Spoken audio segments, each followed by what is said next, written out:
Siva media நண்பர்கள் அனைவருக்கும் வணக்கம்.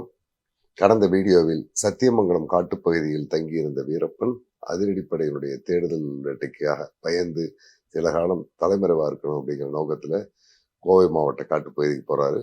கோவையினுடைய மேற்கு பகுதியில் இருக்கிற வெள்ளியங்கிரி மலை, பில்லூரணை மற்றும் செம்மந்தி மலை பகுதிக்கு அவர் போக முடிவெடுத்து அந்த பக்கம் போறாரு. இதை பற்றி நம்ம கடந்த வீடியோவில் பார்த்தோம். வெள்ளியங்கிரி மலையில் காலை 6:30 மணிக்கெல்லாம் வீரப்பன் குழு, அதாவது கிட்டத்தட்ட 10 பேர் அந்த காலகட்டத்தில் அவரோடு இருக்காங்க. 10 பேரும் போய் இறங்கிடுறாங்க. அதுக்கு பிறகு மேலே மலையில் ஏறி வெள்ளியங்கிரி மலையினுடைய ஒரு தொடர்ச்சியில் நின்று பார்க்கும்போது கீழே ஈசா யோகா மையம் எல்லாம் தெரியுது. இதை பார்த்ததும் வீரப்பன் சொல்றாரு, அப்போ ஜக்கி வாசுதேவ் கொஞ்சம் புகழ்பெற்ற நிலையில் வந்துட்டு இருக்காரு. அடுத்த ஒரு கட்டத்தில் வாய்ப்பு இருந்தாலும் நம்ம ஜக்கியை தூக்கணும், இவ்வளவு பக்கத்தில் காட்ட வச்சுக்கிட்டு விட்டு வைக்கக்கூடாது அப்படிங்கிற மாதிரி எல்லாம் தோழர்களோட பேசிட்டு அங்கிருந்து மேலே போகிறாங்க. அந்த பகுதிக்கு வீரப்பன் குழுவினர் ஏற்கனவே போய் பழக்கம் இல்லை. நீர்நிலைகள் எங்கே இருக்குது அப்படிங்கிறது தெரியாது. அதனால் அந்த காட்டுக்குள்ளே கிட்டத்தட்ட ஒரு 1.5 நாள் முழுமையாக தேடுறதுக்கு பிறகுதான் கேரள மாநில எல்லையில் நொய்யலாறு உற்பத்தி ஆகக்கூடிய அந்த இடத்துக்கு பக்கத்தில் பாரப்பட்டி அப்படிங்கிற ஒரு சின்ன மலை கிராமம் இருக்குது. அந்த கிராமத்துக்கு பக்கத்தில் போய் சேர்ந்துறாங்க. அங்கிருந்து மாடு மேய்ச்சிக்கிட்டு அந்த வழியாக வந்த 2 பேரை பார்த்து அவங்க மூலமாக தங்கிறதுக்கான இடமும் தண்ணீரும் எந்த பகுதியில் இருக்குது அப்படிங்கிறத கேட்டு தெரிஞ்சுக்கிறாங்க. அந்த ஊர்லேருந்து ஒரு 2 கிலோமீட்டர் மேற்கு பக்கத்தில் ஒரு இடத்தை தேர்வு பண்ணி அந்த இடத்துல போய் தங்கி உணவுப் பொருட்கள் எல்லாம் கொண்டு போனதை வச்சு சமைச்சு சாப்பிட்றாங்க. அதுக்கு பிறகு ஒரு 2 நாட்களுக்கு பிறகு வெளியுலக தொடர்புகளுக்கான வழி எது அப்படிங்கிறத பார்க்குறாங்க. கோவை நகரத்துக்கு வந்து தேவையான உணவுப் பொருள், மிக முக்கியமாக அவங்களுக்கு அந்த காலகட்டத்தில் பேட்டரி மற்றதெல்லாம் தேவைப்படுது. அந்த மாதிரியான பொருள்கள், அவசியமான துணி, மற்ற பொருள் எல்லாம் வாங்கிட்டு மீண்டும் அந்த பகுதிக்கு போயிடுறாங்க. இந்த காலகட்டத்தில் தமிழ்நாடு விடுதலை படையினுடைய செல்வம், மாறன் 2 பேரும் தான் பலமுறை வெளியில் வந்துட்டு போயிருக்காங்க. இந்த நேரத்தில் வெளியுலக தொடர்பாளராக தமிழ்நாடு விடுதலை படை அமைப்பை சேர்ந்த தோழர்கள் தான் அந்த பகுதியிலிருந்து வெளியில் வந்து போகிறாங்க. சந்திரகவுடா அவங்களை எல்லாமே காட்டினுடைய எல்லை வரை கொண்டு வந்து விட்டு திரும்பவும் அவங்க வரும்போது அவங்களை காட்டுக்குள்ளே கூட்டி போகிற வேலையெல்லாம் செஞ்சுட்டு இருக்காரு. கிட்டத்தட்ட ஒரு 10 நாள்கள் வரைக்கும் அவங்களுடைய அடிப்படை தேவைகளை சரி செய்வதற்கான காலக்கெடுவாக இருக்குது. அந்த கட்டத்தில் அவங்களுக்கான எல்லா தேவைகளையும் முடிச்சுட்டு இந்த இடத்துலேருந்து எந்த பக்கம் வெளியில் போனால் ஊர் இருக்குது, போக்குவரத்து வசதி இருக்குது, வெளியில் எளிமையாக போயிட்டு வர முடியும், செல்ஃபோன் தொடர்புகள் எந்தெந்த இடத்துல கிடைக்கிது அப்படிங்கிறலாம் பார்க்குறாங்க. இந்த காலகட்டத்தில் மாறன்கிட்ட ஒரு செல்ஃபோன் இருக்குது. அந்த செல்ஃபோன் தொடர்புகள் எந்த பகுதியிலிருந்து நம்ம பேச முடியும் அப்படிங்கிறது எல்லாமே சோதனை பண்ணிட்டு அடுத்த ஒரு சில நாட்களுக்கு பிறகு, அதாவது 2001ஆம் ஆண்டு ஜனவரி மாதத்திலிருந்து வீரப்பன் அந்த காடுகளுக்குள்ள அவங்களுக்கு தேவையான பயிற்சிகளை எல்லாம் கொடுக்க ஆரம்பிக்கிறார். அதாவது தமிழ்நாடு விடுதலை படை தோழர்களுக்கு நாட்டு துப்பாக்கியில் எப்படி மருந்து கிடக்கிறது, மருந்தை எப்படி போட்டு லோட் பண்ணுறது, அதுக்கு மேலே எவ்வளவு தோட்டா போடுறது, அந்த தோட்டா எந்தெந்த மாதிரியான விலங்குகளை எந்தெந்த மாதிரியான சூழ்நிலையில் ஆள்களை அடிக்கிறதுக்கு அந்த தோட்டா எவ்வளவு போடணும் அப்படிங்கிறத பற்றியெல்லாம் பயிற்சி கொடுக்குறாரு. நாட்டு துப்பாக்கி, தோட்டா துப்பாக்கிகள் எல்லாம் எப்படி சுடணும், அதனுடைய பின் தாக்குதல் எதிர்விளைவு எல்லாம் எப்படி இருக்கும், அதனுடைய வேகம் எப்படி இருக்குது அப்படிங்கிறத பற்றியெல்லாம் பயிற்சி கொடுக்குறாரு. ஆனால் எந்த இடத்திலும் துப்பாக்கியில் சுட்டு பழகிறதுக்கான சூழ்நிலை அமையல. ஆனால் அதை எப்படி பயன்படுத்துறது எல்லாமே சொல்லித்தர்றாரு. இந்த நேரத்தில் திண்டுக்கல்லை சேர்ந்த கிருஷ்ணமூர்த்தி அப்படிங்கிற ஒரு தோழர் இருக்காரு. இவர் தமிழ்நாடு விடுதலை படையை சேர்ந்தவர்கள், தமிழ்நாடு மீட்பு படை, அதாவது முத்துக்குமார் தலைமையிலான தமிழ்நாடு மீட்பு படை அமைப்பை சேர்ந்தவர். இவர் இலங்கையில் இருந்து விடுதலை புலிகளுக்கு ஆதரவாக பல இடங்களில் போர் புரிந்தவர். இவருக்கு எஸ்எல்ஆர் துப்பாக்கி, 300 துப்பாக்கி எல்லாமே கழட்டி சர்வீஸ் பண்ணி போட தெரியும். அவர் வீரப்பனுடைய துப்பாக்கி, சேத்துக்குழி கோவிந்தன், சந்திரகவுடா வச்சிருந்த துப்பாக்கிகளை எல்லாமே கழட்டி சர்வீஸ் செஞ்சு அதை திரும்ப எப்படி போடுறதுங்கிறது எல்லாமே வீரப்பன் குழு கற்றுக் கொடுக்குறாரு. இந்த நேரத்தில் தமிழ்நாடு விடுதலை படையினுடைய நிர்வாக தலைவராக இருந்த ஆலப்பாக்கம் முருகேசன் அங்கிருந்த தோழர்கள் எல்லாருக்கும் அரசியல் பயிற்சி கொடுக்குறாரு. சர்வதேச அளவிலான அரசியல், உள்நாட்டு அரசியல், பொருள் முதல்வாத கோட்பாடு, இப்படி பல்வேறு விதயங்களை குறித்து பயிற்சி கொடுக்குறாரு. உலகத்தினுடைய புகழ்பெற்ற தலைவராக இருந்த மாசேதுங், ஹோசேமின், சேகுவாரா, பிடல் காஸ்ட்ரோ போன்றவர்களை பற்றி வரலாறுகளை எல்லாமே சொல்லி அவங்க எப்படி போராட்ட வழிமுறைகளை எல்லாம் கொண்டு போனாங்க அப்படிங்கிறத பற்றி தோழர்களுக்கான அரசியல் கருத்தரங்கம், பயிற்சி போன்றவற்றெல்லாம் கொடுக்குறாரு. இது மாதிரியான சூழலையே கிட்டத்தட்ட ஒரு 10 நாள் போயிடுது. ஏற்கனவே அந்த காட்டுப்பகுதிக்கு வந்து முதல் 10 நாள் அவங்களுக்கான இருப்பிடத்தை தயார் செய்யவும், வெளியுலக தொடர்புகளை மேம்படுத்திக்கவும் தேவைப்பட்டது. இப்போ 10 நாள் இந்த பயிற்சி போயிட்டு இருக்குது.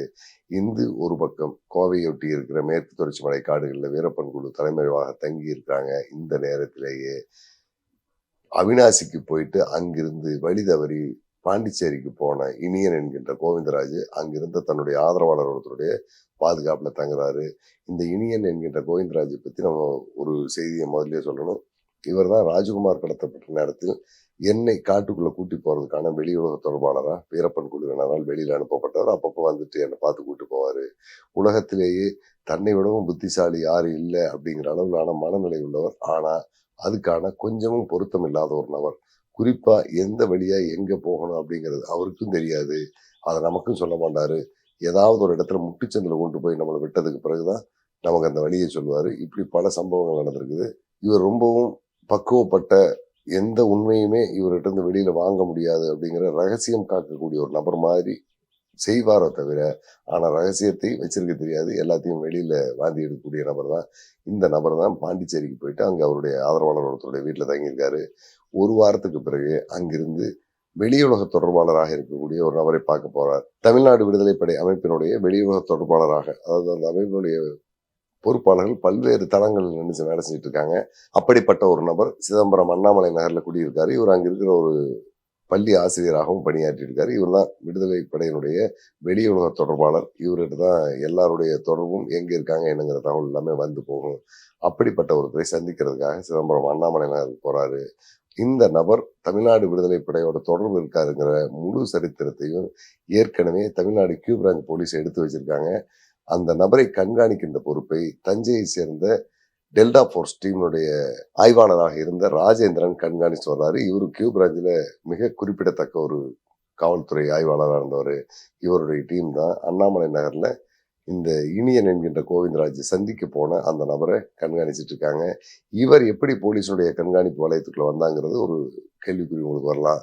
ராஜ்குமார் கடத்தப்பட்டிருந்த நேரத்துல தமிழ்நாடு விடுதலை படை அமைப்பை சேர்ந்த தோழர்கள் யார் யார் இருக்காங்க, அவங்க எந்த வழியா வெளியில வர்றாங்க, தமிழ்நாட்டினுடைய பல்வேறு பகுதிகளில் அவங்களுடைய ஆதரவாளர்களை எப்படியெல்லாம் சந்திக்கிறாங்க அப்படிங்கிறதை பற்றி கியூ பிரான்ச் போலீசார் கொஞ்சம் கொஞ்சமா தரவுகள் எடுத்துக்கிட்டு இருந்தாங்க. அப்படி அவங்க தரவுகள் எடுத்த அந்த காலகட்டத்தில் இந்த அமைப்பை சேர்ந்த தோழர்கள் செல்போன் மூலமும் லேண்ட்லைன் போன் மூலமும் தங்களுடைய ஆதரவாளர்கள் பலரோட பேசியிருக்கிறாங்க. குறிப்பா ராஜ்குமார் கடத்தலுடைய இறுதி காலகட்டத்தில் என்னோடு, குளத்தூர் மணியனோடு, பல நெடுமாறனோடு, பல அமைப்பை சேர்ந்த கல்யாணி, சுகுமாரன், இந்த மாதிரி பல நண்பர்களோடு தமிழ்நாடு விடுதலை படை அமைப்பை சேர்ந்த தோழர்கள்லாம் செல்போன்ல பேசுறாங்க.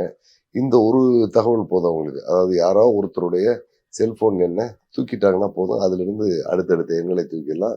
இந்த நேரத்துல சொல்லக்கூடிய ஒரு செய்தி பார்த்தீங்கன்னா, என்னுடைய செல்போன் எண்ணை என்னுடைய குடும்ப விவகாரமும் நக்கீரன் அலுவலக விவகாரமும் தவிர வேற எந்த விவகாரத்துக்கும் பயன்படுத்தல. இந்த வீரப்பன் குழுவிலிருந்து வரக்கூடிய தோழர்கள், குறிப்பா குளத்தூர் மணி அண்ணன், இவங்களோட நான் பேசுற எல்லாத்துக்குமே என்னுடைய நண்பர்கள் வேற ஒருத்தருடைய பெயர்ல இருந்த ஒரு சிம் கார்டு, அந்த மாதிரி ஒரு 3 சிம் கார்டு வச்சிருந்தேன். குறிப்பா சேலத்தை சேர்ந்த சுவாமி அப்படிங்கிற ஒரு நண்பர், கதிரவன், அவர் வச்சிருந்த 2 சிம் கார்டு, இப்படி பல்வேறு விதமான சிம் கார்டுகளை வாங்கி அதை அவங்களுடைய போன்லயே போட்டு அந்த போனை தான் நான் பயன்படுத்திட்டு இருந்தேன். எண் மூலமாக காவல்துறைக்கு இந்த எண்கள் போறதுக்கு சாத்தியமே இல்லை. ஆனா அதே நேரத்துல பல நெடுமாறன், குளத்தூர் மணி அண்ணன், இவங்க மாதிரி பல பேருடைய செல்போன் எண்களை கண்காணித்து இருந்த போலீசாருக்கு இவங்களுடைய ஒட்டுமொத்த தொடர்புமே கிடைச்சிருது. அந்த அடிப்படையில் தான் இவங்களுடைய அதிகப்படியான தொடர்பு சிதம்பரம் அண்ணாமலை நகர்ல இருக்கு அப்படிங்கிற சந்தேகத்தின் அடிப்படையில், அதாவது உறுதி செய்யப்பட்ட செய்தியின் அடிப்படையில் தஞ்சை டெல்டா போர்ஸ் டீமும் கியூ பிரான்ச் டீமும் அங்க முகாம் போட்டு காத்துக்கிட்டு இருக்காங்க. அப்படி காத்துக்கிட்டு இருந்த நேரத்தில் தான் இந்த இனியன் என்கின்ற கோவிந்தராஜ் அண்ணாமலை நகருக்கு போறாரு. போலீஸ் வச்சிருந்த சுருக்குல தானா போய் கோவிந்தராஜ் மாட்டிக்கிறாரு. கோவிந்தராஜை தட்டி தூக்கிட்டு வந்துடுறாங்க. தூக்கிட்டு வந்து முறைப்படியான கியூ பிரான்ச் போலீஸாருடைய விசாரணையில முதல் 1-2 நாள்களிலேயே இருந்தது எல்லாத்தையும் வாந்தி எடுத்துறாரு. இந்த காலகட்டத்திலேயே இவருடைய தொடர்புகள் அடுத்தடுத்த செய்திகளை பார்க்கும்போது, ஈரோட்டிலே என்கிட்ட 1000 ரூபா பணம் வாங்கிட்டு சென்னையில் இருக்கக்கூடிய அவங்களுடைய வெளியுலக தொடர்பாளரோடு தங்கி இருக்கிறதுக்காக போன செழியன் என்கின்ற அமிர்தலிங்கத்தையும் சென்னையில வச்சு போலீசார் தூக்கிடுறாங்க. அதாவது இனியனுக்கு பிறகுதான் செழியனை தூக்குறாங்க. இனியன் மூலமாக கிடைச்ச தொடர்பின் அடிப்படையில் தான் செழியனை தூக்குறாங்க. இனியனுடைய செல்போன் நம்பர் வந்ததுக்கு பிறகு சில நிமிடங்களிலேயே தமிழ்நாடு விடுதலை படையினுடைய ஒட்டுமொத்த நெட்வொர்க்கும் கைக்கு வந்துருது. கிட்டத்தட்ட ஒரு 10-13 பேரை தூக்கிட்டு வந்து எல்லாரையும் தனித்தனியா வச்சு விசாரிக்கிறாங்க. அப்படி இனியனுக்கு கொடுத்த மண்டல பூஜையில வீரப்பன் குழுவினர் சத்தியமங்கலம் காட்டிலிருந்து கோவை காட்டுக்கு போன செய்தியை சொல்லிடுறாரு. இந்த செய்தி தெரிஞ்ச உடனே தமிழ்நாடு அதிரடிப்படையினுடைய கட்டளை அலுவலராக இருந்த ஐஜி பாலச்சந்தர் டிஐஜி சைலேந்திர பாபு கூப்பிடுறாரு. இவங்க தலைமையில ஒரு பெரிய டீம் தயாராகுது. இந்த டீம் மருதமலை காட்டு பகுதிக்கு போகுது. வீரப்பன் குழு சத்தியமங்கலம் காட்டிலிருந்து கோயம்புத்தூர் காட்டுக்கு போயிருங்கிற முதல் கட்ட தகவல் தெரிஞ்ச உடனே அந்த பகுதியிலிருந்து மீண்டும் சத்தியமங்கலம் பகுதிக்கு வீரப்பன் குழுவை விட்டுறக்கூடாது அப்படின்னு தமிழ்நாடு அரசு முடிவு பண்ணுது. முதலமைச்சர் கலைஞர் அப்போ மத்திய உள்துறை அமைச்சகத்துக்கு பேசுறாரு. அங்கிருந்து இந்திய எல்லை காவல் படையினுடைய 1500 வீரர்கள் கொண்ட ஒரு டீம் வருது. அதுக்கு தமிழ்நாட்டை சேர்ந்த போலீஸ் ஐஜி விஜயகுமார் தான் தலைமை பொறுப்பேற்று வர்றாரு. இவங்க ஒரு டீம் சூலூர் விமான நிலையத்தில் வந்து இறங்கி அந்த காட்டுப்பகுதியை முற்றுகையிடுறதுக்கு ஒரு தயாரான சூழல் வருது. இந்த விவகாரங்கள்லாம் ஒரு பக்கம் நடந்துட்டு இருக்கும்போது கோவை மாவட்ட காவல்துறை கண்காணிப்பாளராக அந்த காலகட்டத்தில் தாமரைக்கண்ணன் அப்படிங்கிற ஒரு எஸ்பி வர்றாரு. அவர் பின்னால ஏடிஜிபியா இருந்து கடந்த ஆண்டு தான் ரிட்டையர் ஆனாரு. இந்த தாமரைக்கண்ணன் கோவை எஸ்பியா வர்றதுக்கு முன்னால இன்டெலிஜென்ட் டீம்ல வேலை செஞ்சுட்டு இருந்தவர். அதாவது காவல்துறையில பல பிரிவுகள் இருக்கும். இப்படி பல்வேறு பிரிவுகள் ஒரு 30 பிரிவுகளுக்கு மேல அது இருந்தாலும் இந்த ஒட்டுமொத்த பிரிவுகளையும் கண்காணிக்கிற பொறுப்பு உளவுத்துறைக்கு தான் இருக்கும். அப்படி இருந்த ஸ்பெஷல் பிரான்ச் சிஐடியினுடைய கண்காணிப்பாளராக இருந்தவர் தாமரைக்கண்ணன். ராஜகுமார் கடத்தப்பட்ட நேரத்தில் அந்த பிரிவில் இருந்துகிட்டு மற்ற எல்லா பிரிவுகளிலும் என்ன நடக்குது அப்படிங்கிறது எல்லாமே முழுமையா தெரிஞ்சு வச்சிருந்தவர். இவர் கோவை மாவட்ட காவல்துறை கண்காணிப்பாளராக வந்ததுக்கு பிறகு ஏற்கனவே தன்னோடு தொடர்பில் இருந்த சில காவல்துறை உயரதிகாரிகளோட எல்லாம் பேசிட்டு இருக்கும்போது வீரப்பன் குழு சத்தியமங்கலம் காட்டிலிருந்து கோவை காட்டு பகுதிக்கு வந்த செய்தி அவருக்கும் தெரியுது. உடனே அவரும் இந்த விவகாரத்துல இறங்க ஆரம்பிக்கிறாரு. அன்றைக்கு இரவு 9 மணிக்கு தான் இவருக்கு அந்த தகவல் வருது. தகவல் தெரிஞ்ச அடுத்த நிமிடமே மைக் எடுக்கிறாரு. கோவை மாவட்ட காவல்துறையில் இருக்கக்கூடிய எல்லாருக்கும் ஒரு செய்தி. ஏற்கனவே தமிழ்நாடு சிறப்பு அதிரடிப்படையில வேலை செஞ்ச யாராவது இப்ப கோவை டிஸ்ட்ரிக்டினுடைய எல்லண்டோவில் இருந்தீங்கன்னா அவங்க எல்லாருமே நாளைக்கு சாயங்காலம் 6 மணிக்கு எஸ்பியினுடைய கேம்ப் ஆஃபீஸுக்கு வந்துருங்க. இது அவசரமான உத்தரவு. யாரெல்லாம் எஸ்டிஎஃப்ல வேலை செஞ்சு எக்ஸ்பீரியன்ஸ் சொன்னாலும் அவ்வளோ பேரும் கோவை எஸ்பி ஆஃபீஸில் மீட்டிங்க்கு 6 மணிக்கு வந்துருங்க அப்படின்னு ஒரு தகவலை சொன்னாரு. இந்த தகவல் தெரிஞ்ச உடனே கிட்டத்தட்ட கோவை மாவட்ட காவல்துறையில ஏற்கனவே எஸ்டிஎஃபோட தொடர்பில் இருந்த ஒரு 18-20 பேர் வந்து சேர்ந்துறாங்க. 20 பேரையும் ஒவ்வொருத்தராக கூப்பிட்டு விசாரிக்காரு. ஒருத்தர் வீரப்பன் தேடுதல் வேட்டைக்கு போடும்போது பாறையில வலிக்கு விழுந்து கை ஒடிஞ்சுங்கிறாரு. அவருக்கு ஒரு 1000 ரூபாய் கொடுத்து அவர் திருப்பி அனுப்பிடுறாரு. வீரப்பன் தேடுதல் வேட்டைக்கு போகும்போது யானை துரத்தி ஓடி வந்து விழுந்ததுல இடுப்பு ஒடிஞ்சிருச்சு அப்படிங்கிறாரு. அவருக்கும் பணம் கொடுத்து அனுப்பிடுறாரு. வீரப்பன் தேடுதல் வேட்டைக்கு போகும்போது வீரப்பன் சுட்டதுல எனக்கு 2 தோட்டா கையில் இருக்கு சார், குண்டடி பட்டிருக்குங்கிறாரு. அவருக்கும் பணத்தை கொடுத்து அனுப்பிடுறாரு. இப்படி வந்திருந்த எல்லாரையும் அனுப்பிட்டு கடைசியா ஒரு 3 பேரோ அல்லது 4 பேரோ மட்டும் நிக்க வச்சிருக்காரு. அதுல பொள்ளாச்சியில எல்லண்டோ எஸ்ஐயா இருக்கிற வின்சென்ட் அப்படிங்கிற ஒரு நபரை கூப்பிட்டு, வின்சென்ட் சொல்லுப்பா நீ எதனால எஸ்டிஎஃப்ல இருந்து வெளியில வந்த அப்படிங்கிறாரு.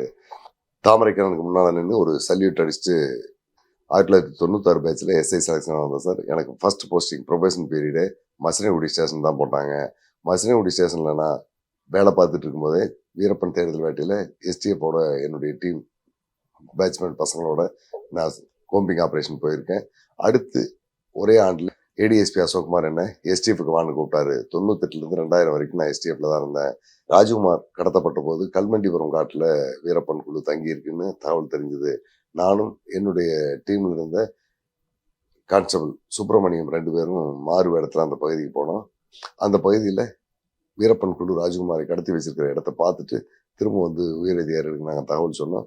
அடுத்த அந்த டீம் அங்கிருந்து ராமரணை காட்டு பகுதிக்கு மூவ் ஆகுதுன்னு தெரிஞ்சது. அங்கேயும் எங்களுடைய சோர்ஸ் மூலமா அதை விசாரிச்சுட்டு அந்த இடத்துக்கு நானும் சசிகுமார்னு ஒரு ஹெட் கான்ஸ்டபிளும் போய் பார்த்துட்டு வந்து உயர் அதிகாரிகள் எல்லாமே தகவல் கொடுத்தோம். ஆனா எந்த சூழல்லையும் கேங் மேல நம்ம அட்டாக் பண்ணக்கூடாது அப்படிங்கிறத சொல்லிட்டாங்க. அதுக்கு பிறகு ராமரணை பகுதியிலேயே அந்த டீம் இருக்கா அப்படிங்கிறத கண்காணிச்சிட்டு இருக்கும்போது அங்கிருந்து வீரப்பன் குழு கீழே இறங்கி தெங்கு மராட்டா காட்டு வழியா மீண்டும் புதுப்பீர் கடவு பகுதிக்கு வந்துன்னு தெரிஞ்சது. அந்த இடத்திலும் வீரப்பன் குழு எப்படி மூவ் ஆகிட்டு இருக்குங்கிறத நான் தகவல் தெரிஞ்சு உயர் அதிகாரிகளுக்கு சொல்லிட்டு இருந்தேன். அடுத்த கட்டமா அங்கிருந்து ராம்பையிலூர் காட்டு பகுதிக்கு டீம் வந்துட்டுது அப்படிங்கிறத தெரிஞ்சு அங்கேயும் என்னுடைய சோர்ஸ் மூலமா நான் இந்த நடவடிக்கைகள் எல்லாம் கண்காணிச்சுட்டு இருந்தேன். கடைசியா அரசு தூதுவர்கள் ராம்பையிலூர் காட்டு பகுதியில் வீரப்பன் குழுவை சந்திச்சு பேசிட்டு வெளியில வரும்போது எங்க டீம் எதிர்பாராம உள்ள போச்சு. அப்போ அங்க வந்திருந்த டீம் யார் என்னங்கிறத நாங்க விசாரிச்சுட்டு இருக்கும்போது நாங்க அதிரடிப்படையினுடைய இன்டெலிஜென்ட் விங்கு தான் அப்படிங்கிறத அந்த டீம், அதாவது எங்களுடைய அரசு தூதுவர்களாக அந்த டீம் தெரிஞ்சிட்டாங்க. உடனடியா இதை பற்றி ஏடிஜிபியா இருந்த அலெக்சாண்டர்கிட்ட சொல்லி என்ன அங்கிருந்து டிரான்ஸ்ஃபர் பண்ணி விட்டாங்க. என்னோட இன்டெலிஜென்ட் டீமா அப்போ வேலையில இருந்த கிட்டத்தட்ட ஒரு 11-12 பேர் எல்லாரையுமே வெவ்வேறு மாவட்டங்களுக்கு டிரான்ஸ்ஃபர் பண்ணி விட்டாங்க. இப்போ நான் எல்லண்டோ எஸ்ஐயா பொள்ளாச்சியில் இருக்கேன் சார் அப்படின்ட்டு மீண்டும் ஒரு சல்யூட் வைக்கிறாரு. வெரி குட், உன்ன மாதிரி ஆளத்தான் நான் தேடிட்டு இருந்தேன் அப்படின்ட்டு எந்திரிச்சு போன தாமரைக்கண்ணன் அவரை கட்டி பிடிச்சி முதுகுல தட்டி கொடுக்குறாரு. அடுத்து நீ என்ன செய்ய போற அப்படிங்கறதை பற்றி ஒரு பெரிய திட்டத்தை எஸ்பி தாமரைக்கண்ணன் வின்சென்ட் சொல்றாரு. இந்த வின்சென்ட் மூலமா தான் செம்மந்தி மலை காட்டுல வீரப்பன் குழு மிகப்பெரிய ஒரு அடியை சந்திக்குது. வின்சென்ட் மூலமாக வீரப்பன் குழு எப்படிப்பட்ட ஒரு நெருக்குதலுக்கு உள்ளாகுது அப்படிங்கிறத நம்ம அடுத்த வீடியோவில் பார்ப்போம். நன்றி, வணக்கம்.